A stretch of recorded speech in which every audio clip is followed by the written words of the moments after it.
tema desta noite é Jesus no lar. Nós gostaríamos de iniciar explicando que o elenco de temas doutrinários e evangélicos oferecidos nas tribunas espíritas, felizmente, é muito variado. As casas espíritas se esmeram em promover estas oportunidades de que os palestrantes possam levar temas referentes à doutrina espírita, aos seus fundamentos, e também temas referentes aos evangelhos, aos ensinos de Jesus. Dentre esses vários temas, entretanto, alguns há que nós podemos considerá-los obrigatórios, os quais devem ser abordados com maior frequência. É o caso do culto do Evangelho no lar, uma prática familiar incentivada pela doutrina espírita que proporciona inúmeros benefícios aos habitantes dos dois planos da vida, do plano material e do plano espiritual. Nós vamos trazer o assunto à tona sob a ótica do próprio Jesus, conforme o registro feito pelo espírito Neio Lúcio na obra Jesus no Lar, pela psicografia do médium Francisco Cândido Xavier. O espírito Emmanuel, ele prefacia o livro e o fez, na verdade está datado em outubro de 1949, que ele fez lá o seu prefácio, que o livro foi publicado, e logo de início nós encontramos as suas observações, as observações de Emmanuel, a respeito de quem é Jesus, sob diversas óticas, sob diversos prismas. Vamos ler rapidamente este trecho do prefácio para tomarmos conhecimento dessas ideias do espírito Emmanuel. Ele diz assim: para a generalidade dos estudiosos, o Cristo permanece tão somente situado na história, modificando o curso dos acontecimentos políticos do mundo.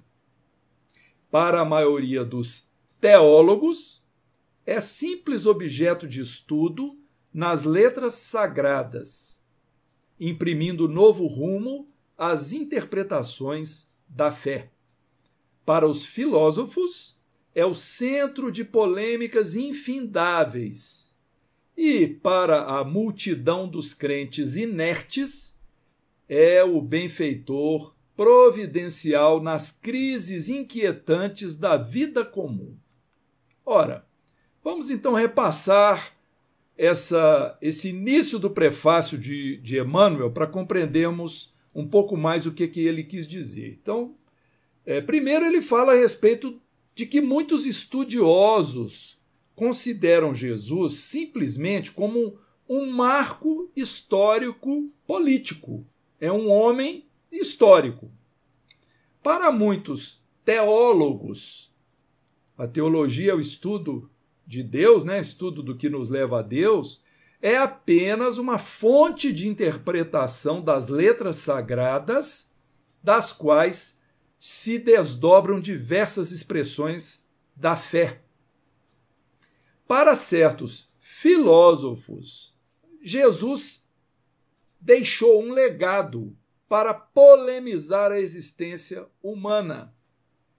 E a pior situação mencionada por Emmanuel seria aquela da multidão dos crentes inertes, ou seja, os religiosos que estão, digamos assim, sem trabalho, sem produzir nada útil.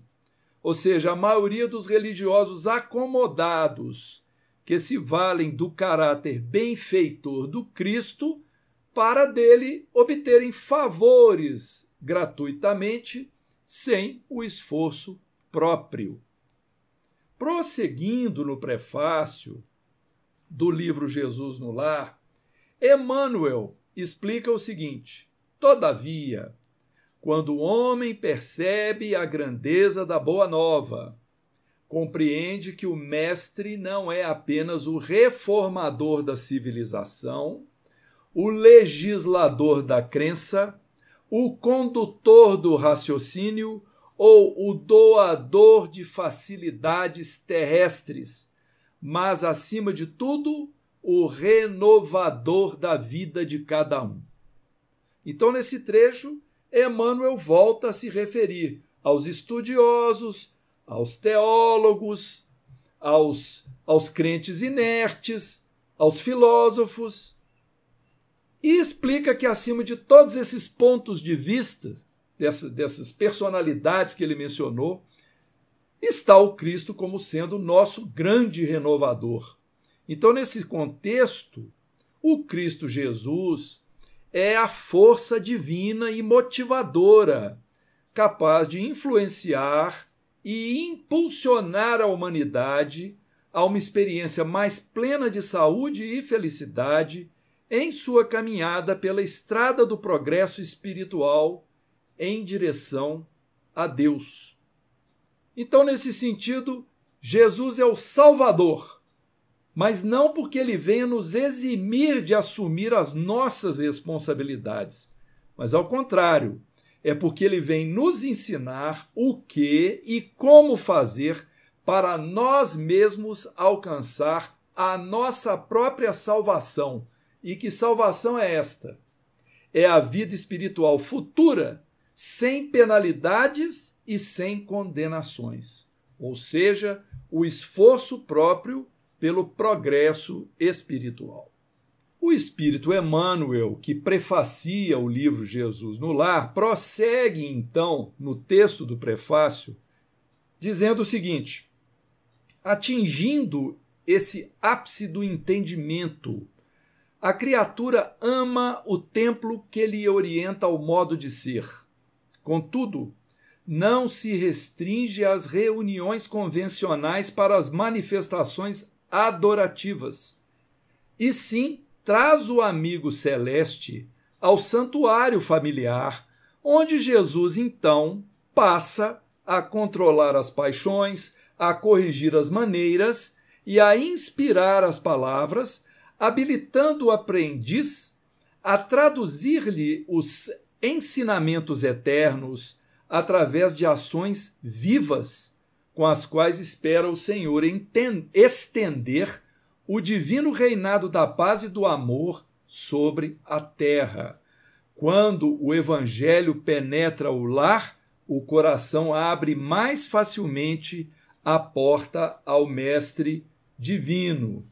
Então, nesse ponto, Emmanuel esclarece que, ao compreendermos o verdadeiro papel de Jesus, oferecemos a ele as portas do nosso lar, mas não para um papel decorativo que facilite a nossa adoração com rituais exteriores. Não, nós vamos receber Jesus em casa como um ilustre convidado, é o nosso irmão mais velho, mais experiente, e com ele nós vamos participar de um banquete que ele mesmo irá nos proporcionar. É um banquete de alimento espiritual, do qual nós vamos aurir os seus ensinamentos. Então, esse alimento espiritual, quando ele é bem acolhido, bem recebido por nós, ele será capaz de realizar em todos nós uma série de transformações que foram relacionadas por Emmanuel. Ele menciona controlar as nossas paixões, ou seja, controlar os nossos sentimentos, corrigir as nossas maneiras, as nossas atitudes, inspirar as nossas palavras, o nosso pensamento, a nossa fala, a nossa conversação. Assim, seremos capazes de demonstrar a compreensão e o aprendizado dos seus ensinamentos por o que ele chama de, entre aspas, ações vivas, como operários que contribuem efetivamente para a transformação evolutiva do planeta Terra. Então, a prática sistematizada do culto no lar, o culto do Evangelho no lar, ela facilita a absorção, a assimilação dos ensinos do Cristo, dos ensinos de Jesus, ou seja, a nossa própria evangelização. Por isso que Emmanuel deixou essa frase tão importante no final. Quando o evangelho penetra o lar, o coração abre mais facilmente a porta ao mestre divino. Então Jesus é mestre. Ele sabe e deseja ensinar, mas somente aprende de fato o aluno esforçado que deseja cooperar consigo e com seu mestre, que se compromete com responsabilidades e sacrifícios pessoais, o aluno que se compromete dessa forma. Portanto, o autor, o espírito Neio Lúcio, o autor da obra, ele faz o seguinte, ele nos traz no livro um cenário no qual Jesus se encontra hospedado na casa de Simão Pedro, onde, nesse círculo mais íntimo, ele apresenta aos apóstolos e aos seus seguidores da primeira hora maravilhosas lições, maravilhosos ensinamentos. E esses ensinos, eles surgem ao longo do livro, ao longo dos capítulos, por iniciativa do próprio Mestre Jesus ou quando são provocados pelos próprios discípulos em face de suas dúvidas e de suas dificuldades diante da vida, na sua rotina diária. Emmanuel, então, diz assim: hoje, quase 20 séculos são já decorridos sobre as primícias da Boa Nova, quer dizer, do Evangelho. O domicílio de Simão se transformou no mundo inteiro. Então, agora não é mais a casa de Simão Pedro. Aquilo se estendeu para o mundo todo, as preciosas lições de Jesus. Ora, muito bem. Então, logo no primeiro capítulo do livro, depois nós demos uma olhada no prefácio, né? O autor espiritual Neio Lúcio, ele registra as palavras de Jesus sobre a importância da vida em família, no lar. Então, vamos prestar atenção o que foi que Jesus disse. O berço doméstico é a primeira escola e o primeiro templo da alma. A casa do homem é a legítima exportadora de caracteres para a vida comum. Se o negociante seleciona a mercadoria, se o marceneiro não consegue fazer um barco sem afeiçoar a madeira aos seus propósitos, como esperar uma comunidade segura e tranquila sem que o lar se aperfeiçoe? A paz do mundo começa sob as telhas a que nos acolhemos. Se não aprendemos a viver em paz, entre quatro paredes, como aguardar a harmonia das nações? Se nos não habituamos a amar o irmão mais próximo, associado à nossa luta de cada dia, como respeitar o eterno Pai que nos parece distante? Então, o lar é tratado como uma escola e como um templo sagrado por Jesus. Por quê? Porque pelas vias da reencarnação, nós reencontramos nesse meio familiar afetos e desafetos de vidas pregressas. É um reencontro, muitas vezes, em nossas famílias, na nossa parentela. E tudo isso como parte de um grande projeto divino, um grande projeto de Deus, para nos impulsionar ao progresso moral e espiritual. Então, o lar é realmente o primeiro e o principal forjador das personalidades, do caráter das pessoas. Por isso, ser o que Emmanuel considerou como o exportador de caracteres. Aliás, aí já foram palavras de Jesus pelo Neio Lúcio, desculpe. É no lar que desenvolvemos a noção de paz conosco e paz com os nossos, para depois retribuirmos esse estado de paz ao mundo. Então, primeiro nós acolhemos a paz em família, depois nós vamos transmitir a nossa paz ao mundo.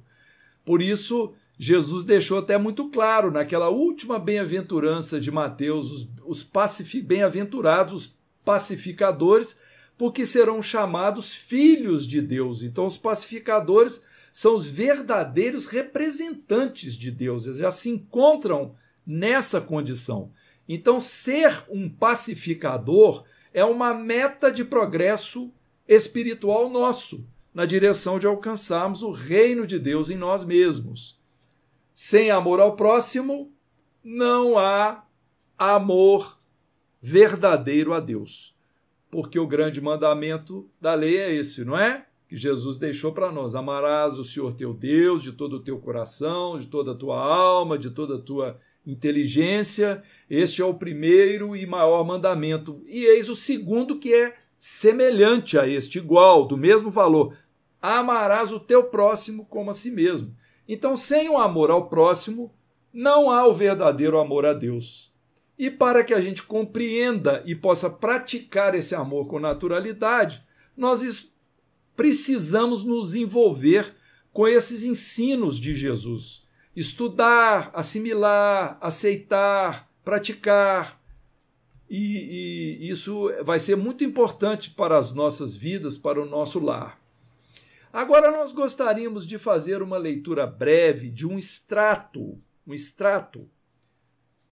do capítulo 2 do livro, que ele traz um diálogo entre a sogra de Pedro e Jesus, que vai mostrar para nós um pouco do que acontece na leitura dessa obra. A sogra de Pedro pergunta ao mestre o seguinte: Senhor, afinal de contas, que venha a ser a nossa vida no lar? Iniciamos a tarefa entre flores, para encontrarmos depois pesada colheita de espinhos. No começo é a promessa de paz e compreensão. Entretanto, logo após, surgem pedras e dissabores. Acreditamos que ela estava se referindo justamente aos momentos onde há uma união, um casal se une, inicia um lar. Então, às vezes, ali há uma atmosfera de muito amor, de sonhos, de expectativas, mas depois começam a surgir os problemas, as decepções. Então, esse foi o questionamento, né, dessa senhora a Jesus. E Jesus, então, responde assim: o lar é a escola das almas, o templo onde a sabedoria divina nos habilita pouco a pouco ao grande entendimento da humanidade. Que fazes? Aí ele pergunta à senhora: que fazes inicialmente as lentilhas antes de servi-las à refeição? A senhora responde: cabe-me levá-las ao fogo para que se façam suficientemente cozidas. Jesus faz outra pergunta: pretenderias também, porventura, servir pão cru à mesa? E ela responde: de modo algum. Antes de entregá-lo ao consumo caseiro, compete-me guardá-lo ao calor do forno, ou seja, tem que assar a massa, não é isso? Aí Jesus arremata o ensinamento, dizendo assim: o lar, na maioria das vezes, é o cadinho santo. Cadinho é aquele forno, né? Aquele objeto de metal onde você aquece e derrete o metal. Então ele diz que é o cadinho santo ou forno reparador, é o lar. O que nos parece aflição ou sofrimento, dentro dele é recurso espiritual. O coração, acordado para a vontade do Senhor, retira as mais luminosas bênçãos de suas lutas renovadoras, porque somente aí, de encontro uns com os outros, examinando aspirações e tendências que não são nossas, examinando os familiares, né?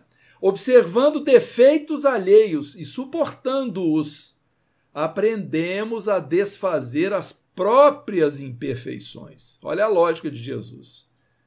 Nunca notou a rapidez da existência de um homem? A vida carnal é idêntica à flor da erva. Pela manhã emite perfume, à noite desaparece. O lar é um curso ligeiro para a fraternidade que desfrutaremos na vida eterna. Sofrimentos e conflitos naturais em seu círculo são lições. Aí a senhora observa: Senhor, há criaturas, porém, que lutam e sofrem, no entanto, jamais aprendem. Aí Jesus torna com outra pergunta: que fazes das lentilhas endurecidas que não cedem à ação do fogo? Ela responde: sem dúvida, atiro-as ao monturo, quer dizer, no lixo, porque feririam a boca do comensal descuidado e confiante. Aí Jesus faz o arremate. Ele diz assim: ocorre o mesmo com a alma rebelde às sugestões edificantes do lar.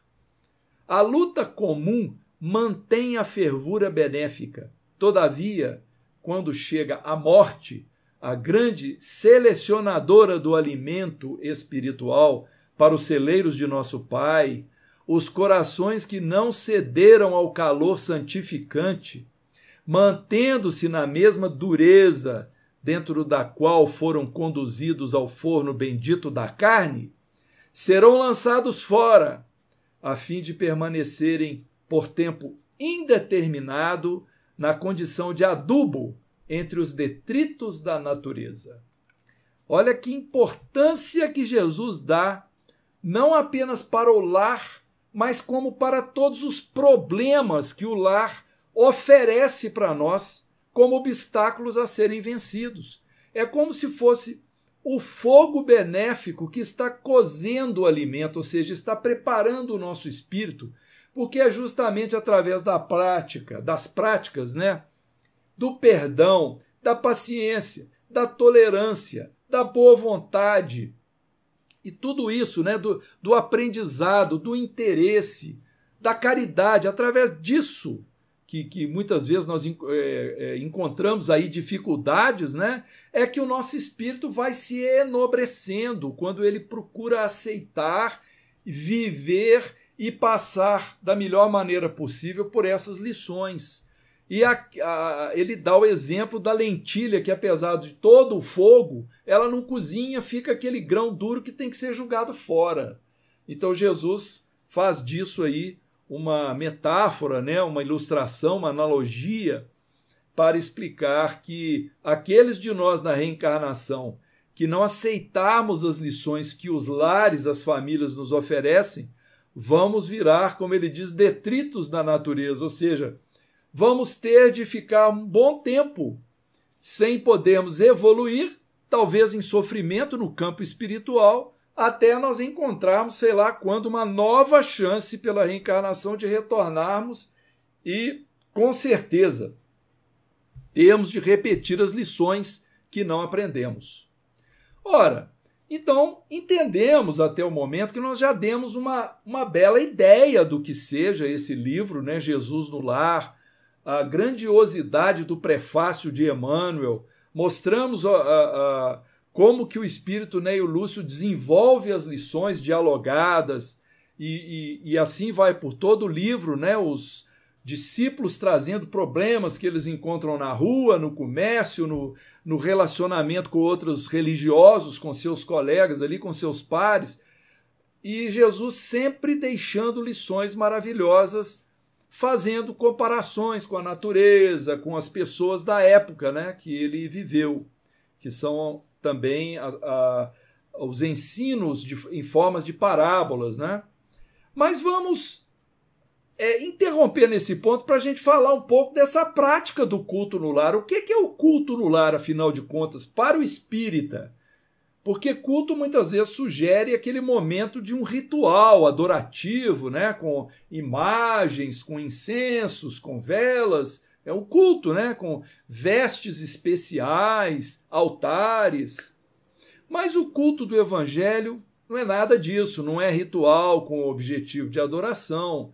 É apenas um momento que nós reservamos para o estudo metódico dos ensinamentos do Cristo, Jesus, em nosso próprio lar. Então nós vamos reservar um momento para nós fazermos esse estudo. Nós vamos nos isolar do exterior, nos isolar até do nosso próprio interior, de nossas preocupações diárias, e vamos nos ater ao livro, vamos fazer pequenas leituras, vamos tentar raciocinar em cima daquilo que a gente estiver absorvendo. Então, a principal finalidade do culto é incentivar o nosso próprio esforço pessoal para uma reforma íntima consciente através da compreensão da moral cristã. Então, é uma reforma íntima sistematizada que nós vamos usar o raciocínio através da leitura, vamos ouvir o que um familiar, se estiver participando conosco, vai ler, vai comentar, e nós vamos ali concluindo, deduzindo pelas melhores práticas cristãs. Então, olhem só, um recipiente com água suja, quando recebe constantes porções de água límpida, ele vai renovando o seu conteúdo. A água suja vai ficando cada vez menos suja, porque está chegando água limpa e está completando ali, enchendo, né, o conteúdo. Então, por isso que há necessidade da rotina e da repetição do culto no lar. Não adianta fazer aqui uma semana e passar lá 1 mês, 2 meses sem fazer. Nós temos que, pelo menos uma vez por semana, dedicarmos a essa prática de uma forma, assim, perseverante, inclusive, não é? Então, se nós desejamos e cuidamos muito do nosso corpo, o que dirá devemos fazer pelo nosso espírito? Porque o corpo é temporário, o corpo vive uma encarnação, depois ele se desintegra, mas o espírito não. O espírito é eterno. O espírito somos nós. Até não podemos dizer o meu espírito. Não, eu sou o espírito. Eu estarei no campo espiritual daqui a alguns anos. Me recordo um trecho de uma lição que nós lemos, não nos lembramos o autor, de um senhor que era dono de terras, riquíssimo, levou um religioso e mostrou para ele as suas terras, né? E falou assim, olha, isso aqui tudo é meu. Até lá, aquele ponto no horizonte, todos aquele gado, aquelas minas, isso aqui tudo me pertence. Aí o religioso virou para ele e falou, pois é, então a gente volta aqui daqui a 100 anos e você vai me dizer se a condição permanece essa mesma. Porque quando nós deixamos a terra, tudo que é material fica aqui. Nada nos pertence, somos apenas usufrutuários. Então o corpo também faz parte desse presente material que Deus nos forneceu e que nós teremos de abandonar. Nós vamos cuidar dele dentro das nossas possibilidades, depois ele vai perecer e o nosso espírito vai prosseguir. Então o alimento espiritual, que é isso que nós vamos conquistar através dessa reforma íntima perseverante e sistematizada, principalmente pelo culto no lar, é que nós devemos montar ali, né, focar o nosso objetivo para atender as necessidades do nosso espírito. Muito bem. Quais seriam, então, os principais benefícios de nós fazermos o culto no lar? Bom, vamos lá, temos alguns aqui. Estudo e aprendizado da moral cristã. Nós vamos aprender a moral cristã, a ética cristã. Tudo isso só vem a agregar valor para o nosso eu, para os nossos espíritos. Uma outra coisa interessante é que o culto no lar, ele auxilia com o saneamento do ambiente espiritual do lar. Por quê? Todos os lares são frequentados por espíritos encarnados e desencarnados. E quando nós trazemos a oração, o pensamento elevado, o pensamento superior, o pensamento de acordo com Jesus, não é? Com amor, caridade, bondade, perdão, quando isso faz parte do nosso dia a dia, aprendemos nós encarnados em família e aprendem também os irmãos do campo espiritual que vêm nos visitar. Às vezes são afetos nossos, mas às vezes não são desafetos. E seria uma oportunidade de aprendizado para eles também.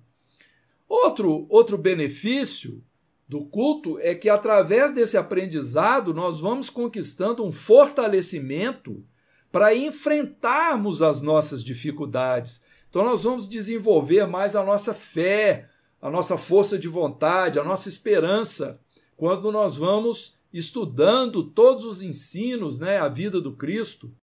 Também, outro benefício seria a melhoria nos relacionamentos familiares, porque à medida que nós vamos ganhando consciência da necessidade de mudança do nosso pensamento, das nossas atitudes, nós vamos procurar viver melhor em família. Então, tudo isso é benéfico quando nós praticamos o culto no lar. E nós gostaríamos de citar um pensamento do espírito Joana de Ângeles, quando esse espírito, né, ou essa espírito diz assim: pela luz do evangelho, os dramas passionais, as ocorrências infelizes, os temores e as discórdias cedem lugar à compreensão fraternal, à caridade recíproca, à paciência e ao amor. São as palavras de espíritos superiores nos incentivando à prática do culto no lar. Então nós sabemos que todos nós temos um universo interior que é todo nosso. Ninguém conhece exatamente o nosso universo interior. Nós apenas e espíritos superiores e Deus. As pessoas que estão ao nosso lado conhecem pequenos aspectos de nossa personalidade, mas não sabem tudo o que se passa dentro de nós. E por causa disso nós temos um sistema de valores que é complicado, porque nele estão as nossas ambições, os nossos medos, o nosso nível de materialismo, os nossos tesouros, a nossa religiosidade, as nossas paixões, os preconceitos, o quanto somos egoístas, vaidosos ou orgulhosos. Vem também junto aí as impressões que nós trazemos de vidas passadas, junto com as experiências dessa vida atual, o nosso meio familiar, o nosso meio social. Tudo isso é uma equação desse tamanho que vai compor o nosso universo interior, o nosso sistema de valores. E a gente usa esse sistema de valores, aplicamos nele o nosso livre-arbítrio para definir as nossas atitudes, os nossos pensamentos, as nossas palavras, os nossos pontos de vista. Então, isso vai definir o nosso poder de decisão, a nossa capacidade de discernir moralmente o que é certo e o que é errado. Ora, até esse ponto nós estamos só no império dos nossos próprios pontos de vista e das nossas próprias experiências. Mas quando nós agregamos o evangelho, o culto no lar, o nosso universo, ele passa a ter um componente diferente, porque além do nosso próprio, nós passamos a buscar uma referência externa que é melhor do que a nossa. São os ensinos do Cristo, que vai indicar para nós o melhor caminho a seguir. Então é uma coisa até interessante, porque às vezes nós gostamos de comparar isso com um banho no chuveiro. Quando a gente vai tomar um banho de chuveiro, a gente abre a torneira lá, né, no chuveiro elétrico. A primeira coisa que a gente faz é colocar a mão na água e a gente mede a temperatura. Se a água estiver muito fria, nós diminuímos um pouco o volume para a resistência esquentar a temperatura da água, ou o movimento inverso. Então nós temos um sensor, que é a nossa pele, e temos uma ação que a gente faz para corrigir de acordo com a nossa referência, a nossa vontade. Quando nós nos propomos a uma reforma íntima sistematizada, a referência não pode ser a nossa própria. Tem que ser uma referência externa. E a referência externa precisa ser o Evangelho de Jesus. Então nós temos o nosso ponto de vista. Em vez de a gente colocar a mão na água, nós vamos ler um livro, ouvir uma palestra. E aí nós vamos comparar aquele novo aprendizado com aquilo que nós somos, aquilo que nós temos feito. Então é como medir a temperatura da água, daquilo que eu estou desejando, para a temperatura do jeito que ela está. Nesse caso, nós vamos ter que comparar o que eu ando fazendo e o que Jesus está pedindo para eu fazer. E aí essa diferença, né? Assim como a gente vai lá e ajusta o volume da água na torneira para corrigir a temperatura, nós temos que ter uma ação de nós para nós, corrigindo o nosso comportamento para que ele se alinhe às determinações do Evangelho de Jesus, e assim nós vamos conseguindo resultados, né, ações. E afinal de contas, quem é que deve participar do culto no lar? Olha, podem participar do nosso culto no lar parentes, vizinhos, amigos, mas não pode haver vínculo de obrigatoriedade. Tem que ser ações espontâneas e o ambiente não pode ser transformado em festa. O culto não é para a gente se refestelar com comida, bebida, né? Não, o culto é um momento de oração. Oração é introspecção, estudo.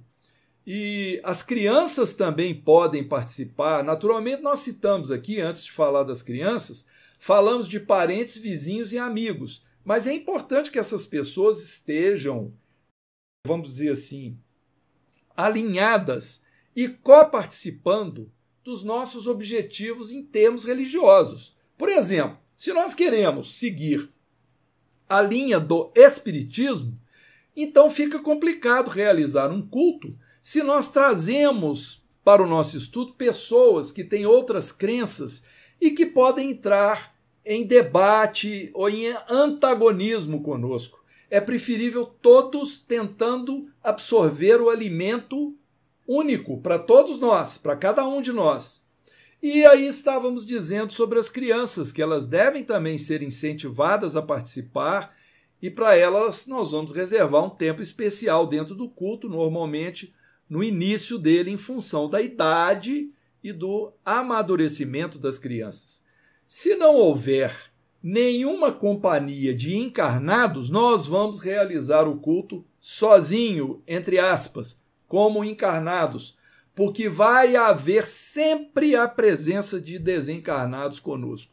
Então, se as pessoas de nossa casa não desejam, não querem participar do nosso culto, mas nós estamos com vontade de realizá-lo, vamos reservar um determinado dia da semana, um determinado horário, vamos cumprir aquilo à risca e vamos lembrar que estamos ali nós, juntamente com os desencarnados, se não houver outros encarnados conosco. Como deve ser a nossa preparação íntima?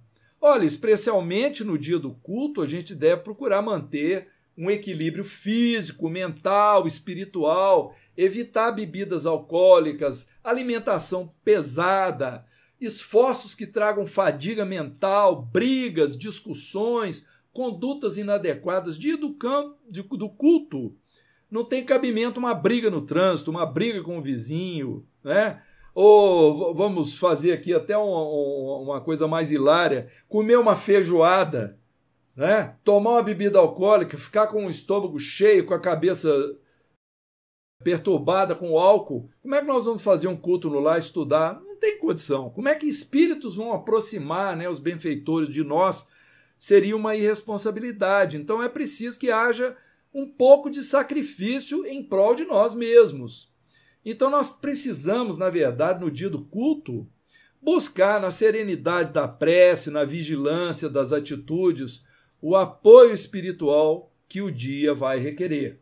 Apesar de realizarmos o culto na intimidade doméstica, o ambiente espiritual requer que a gente use trajes decentes.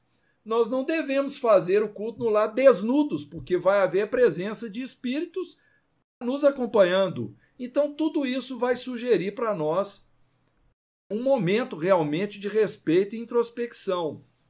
Nós devemos realizar o culto no nosso próprio lar, num cômodo onde haja um ambiente de tranquilidade e de concentração. E não há necessidade de que a gente se preocupe com enfeites, imagens. Nós podemos, por exemplo, colocar uma música suave. Isso não tem problema, não é? Desde que não desvie a atenção dos participantes. Evitar, por exemplo, uma televisão, um rádio ligado com volume alto. Aquilo que nos tire a atenção do momento do estudo, não é? E providenciar um recipiente com água, porque a água vai ser fluidificada pelos espíritos familiares, espíritos benfeitores. O que é essa fluidificação? Eles vão colocar na água em função das nossas preces, das boas vibrações que nós estivermos emitindo, os espíritos vão depositar na água elementos energéticos que vão fazer bem para a nossa própria saúde. Então a água ela tem esse poder de absorção. A água absorve tanto energias boas quanto energias ruins. Por isso é importante a ingestão da água no momento da prece, no momento do estudo, no momento do pensamento elevado. A gente reserva lá o recipiente para a água e no final do culto, fazendo uma oração íntima, né, silenciosa, a gente ingere a água. Então nós vamos escolher, como dissemos, um determinado dia da semana, um determinado horário, por consenso com quem for participar conosco, mas vamos respeitar aquilo sempre. Por que é importante respeitar sempre aquele dia, aquele horário? Porque os espíritos vão se organizar para levar entidades para a nossa casa. No meu caso, por exemplo, eles vão dizer assim, o culto na casa do Marcelo é todo domingo às 21h30. Nós sabemos que ele faz o culto sistematicamente nesse dia. Então nós vamos contar com isso para levar esses espíritos lá para a casa dele, para ouvirem a leitura que ele vai fazer, que os familiares dele vão fazer, as discussões, né, as interpretações, melhor dizendo. Então é por isso que é preciso haver disciplina. Quando nós vamos a um cinema assistir um filme, ou se nós vamos assistir um jornal na TV, nós contamos com o dia e o horário certo para começar a sessão. É a mesma coisa. Os espíritos, os outros familiares, estão contando com a nossa pontualidade, com a nossa assiduidade. Então a disciplina do dia e do horário do culto são fundamentais para que haja êxito na sua realização. É preciso evitar mudança de dia, mudança de horário, o máximo possível. Se for necessário, que mentalmente se explique tal, que excepcionalmente no dia tal vai mudar, mas o certo é fazer aquilo sempre no mesmo dia, no mesmo horário, ou seja, um caráter duradouro. E a duração do culto, ela deve ser assim, no mínimo 30 e no máximo 60 minutos. Como é que a gente realiza o culto, não é? Bom, em primeiro lugar, nós vamos precisar como material livros. Que tipo de livro? É importante para nós espíritas termos em mãos o Evangelho segundo o Espiritismo, para que a gente faça uma leitura sequencial aos poucos do Evangelho. Não há necessidade de ler muito texto, ao contrário. O ideal é ler assim, vamos supor, uma meia página ou um parágrafo, um item, e depois vamos conversar, vamos tentar compreender, né, o conteúdo daquilo.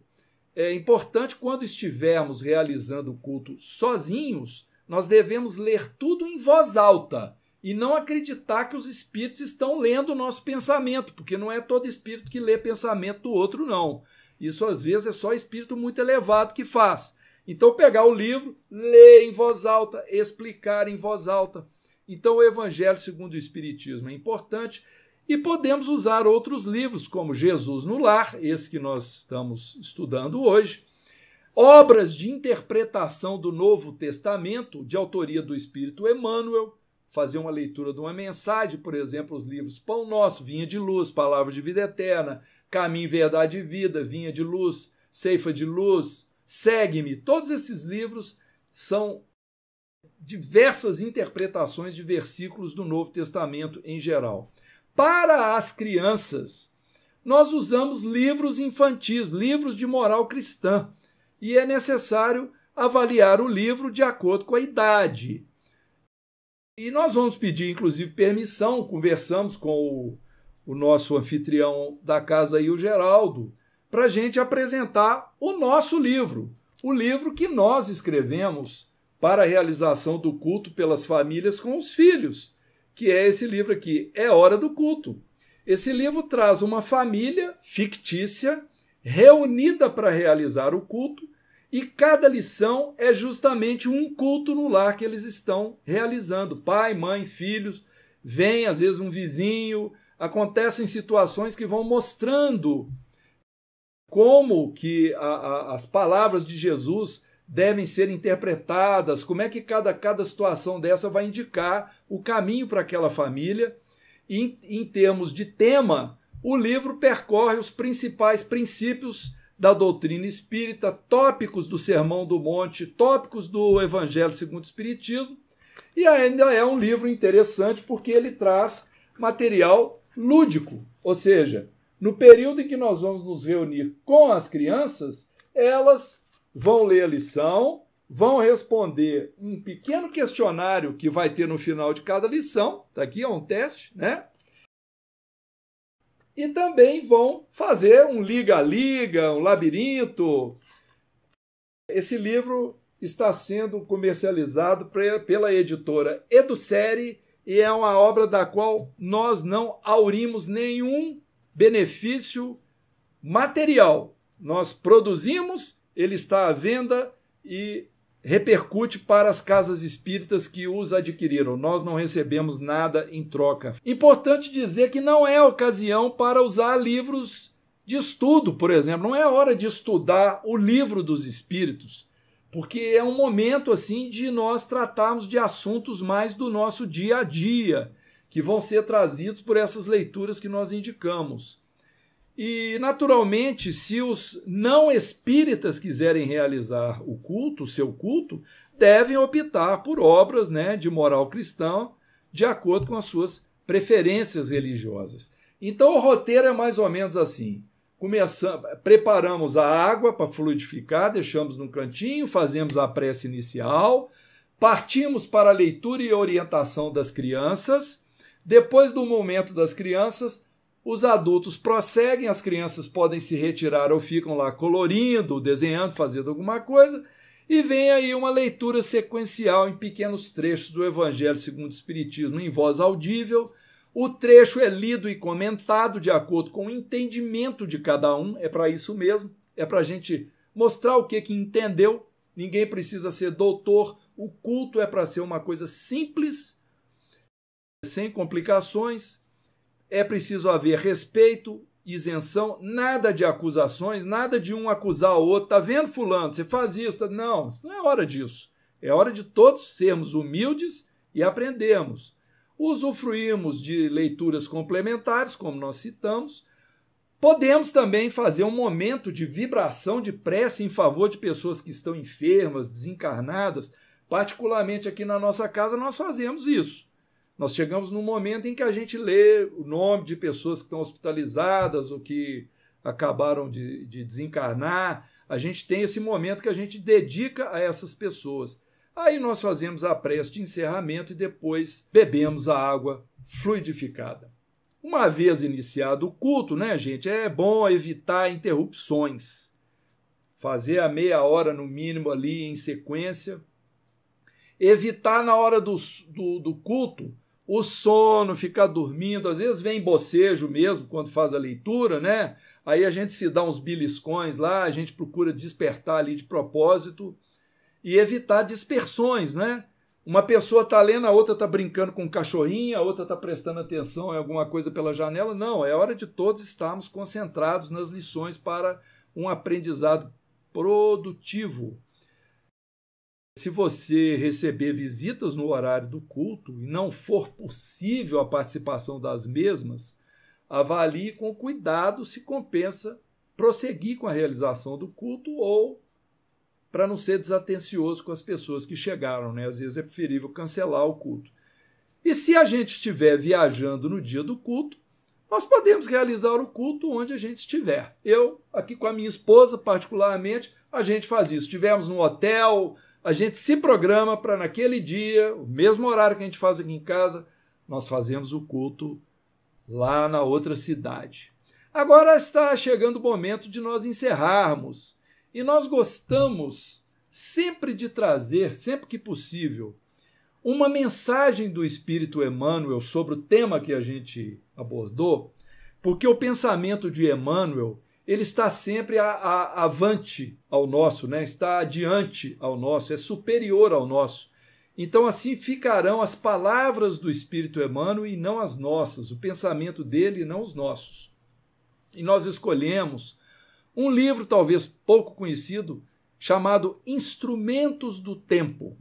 É o capítulo 27. A psicografia é de Chico Xavier. E nós vamos então ler. Diz assim: o culto do evangelho no lar não é uma inovação, é uma necessidade em toda parte, onde o cristianismo lança raízes de aperfeiçoamento e sublimação. A Boa Nova seguiu na manjedoura para as praças públicas e avançou da casa humilde de Simão Pedro para a glorificação de Pentecostes. A palavra do Senhor soou primeiramente sob o teto simples de Nazaré e certo se fará ouvir de novo, por nosso intermédio, antes de tudo, no círculo dos nossos familiares e afeiçoados, com os quais devemos atender às obrigações que nos competem no tempo. Quando o ensinamento do Mestre vibra entre as quatro paredes de um templo doméstico, os pequeninos sacrifícios tecem a felicidade comum. A observação impensada é ouvida sem revolta. A calúnia é isolada no algodão do silêncio. A enfermidade é recebida com calma. O erro alheio obtém compaixão. A maldade não encontra brechas para insinuar-se. E aí, dentro desse paraíso que alguns já estão edificando, a benefício deles e dos outros, o estímulo é cântico de solidariedade incessante. A bondade é uma fonte inexaurível de paz e entendimento. A gentileza é inspiração de todas as horas. O sorriso é a senha de cada um e a palavra permanece revestida de luz, vinculada ao amor que o amigo celeste nos legou. Somente depois da experiência evangélica no lar, o coração está realmente habilitado para distribuir o pão divino da Boa Nova junto da multidão, embora devamos o esclarecimento amigo e o conselho santificante aos companheiros da ramagem humana em todas as circunstâncias. Não olvidemos os impositivos da aplicação com o Cristo no santuário familiar, onde nos cabe o exemplo da paciência, compreensão, fraternidade, serviço, fé e bom ânimo, sob o reinado legítimo do amor, porque, estudando a palavra do céu em 4 evangelhos que constituem o testamento da luz, somos, cada um de nós, o 5º evangelho inacabado, mas vivo e atuante, que estamos escrevendo com os próprios testemunhos, a fim de que a nossa vida seja uma revelação de Jesus, aberta ao olhar e à apreciação de todos, sem necessidade de utilizarmos muitas palavras na advertência ou na pregação.